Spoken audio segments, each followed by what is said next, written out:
right. Welcome, everyone, to another special episode of Exit Liquidity. Today, we're live here from Token 2049 in Dubai. This is episode 71, I believe, live episode number 2. So, big moment for sure. Today, we have on Che and Vlad from Synonym Finance. Thanks for joining us, guys. Awesome to be here. Thanks, man. Thanks for the invite. For sure.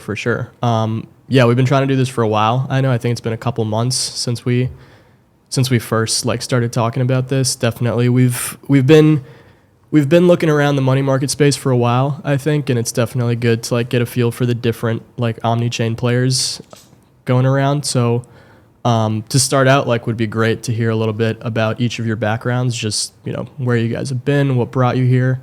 Maybe starting off with you, Vlad. Sure. So my name is Vlad, and I'm leading, let's say, strategy and all of the economic designs in Synonym Finance. And before that, I was part of New Order, which was basically an incubation DAO, and we were working on various DeFi protocols, such as Redacted, Y2K. Many haven't actually come out yet. And then, there was a merger between New Order and Synonym Finance, which occurred back in August of 23, and we've been building Synonym ever since. Actually, we started building Synonym more than a year ago in February of 23. So Nice, yeah. And then sort of similar story. Just sort of joined the space a little earlier. Started with your sort of infrastructure place with ETH mining, Bitcoin mining. Sort of my passion. I was super computer geek. And then that sort of transformed into my formal education, sort of finance. And then, hey, there's this infrastructure play that I've been already doing, but what's the financialization layer to it? Well, it's DeFi, right? And then I was quick to realize this project called Aave out of all. And then I've started figuring it out little by little. At first, traditional finance was sort of very difficult to align with how the token incentive mechanisms work, because those are effectively equities that are allocated as per user interactions with a project or business per se. So that was one of the first roadblocks to my complete understanding, because it was just so out of the blue. But once it clicks, and it clicked at this point 3 years ago, and I sort of never turned back. I was part of the incubator, just a couple of us building a bunch of DeFi stuff. And that sort of put us on a road to really, really triple down something we all believed in, which was Synonym, sort of the answer to the issues in cross-chain liquidity, and building up what we think DeFi should look like, sort of chain agnostic, chainless per se. How do you guys originally meet? So we went to effectively high school together. Oh, really? We go way back, 13, 12 years ago, yeah. And so since day one of New Order, you guys together? So he was, you can speak about that. Yeah, so I graduated London School of Economics, and I used to live in London, and Che joined the crypto space, DeFi. I was into ETH mining before as well, and he was telling me all about it. But before that, I used to work in VC and then big tech, and I wasn't really a fan of it. And I was always looking into the crypto space. And then Che told me about New Order, all of this cool stuff they've been building. And then they were in Lisbon, I think, for some of the events. I came there from London, met the team. I got even more excited, and then straight up joined the Slack channel, I think, next week. Started contributing with what I can. And then, I was left the big tech by the end of, in a few months. And ever since, we've been building together. Yeah, and the funny thing, it always starts pro bono. All of us, what you're doing is cool. What I'm doing is not cool. How about I just start helping you out with whatever I can? Because, people usually have sort of a knowledge gap in the space, because you need to really understand what the tech offers. And if you're from a financial background, it's a difficult sort of subject to reap, simply because the computer science aspect of it has a large leverage. And if you have nothing to do with that, it's a big barrier. But once you start getting the ropes, and you have to do it pro bono, to be honest, for people to respect you in any capacity, to be honest. Yeah. So both of us, actually, that's how we started. Yeah. And nice. Very, very different than traditional finance background, where you have, most of the people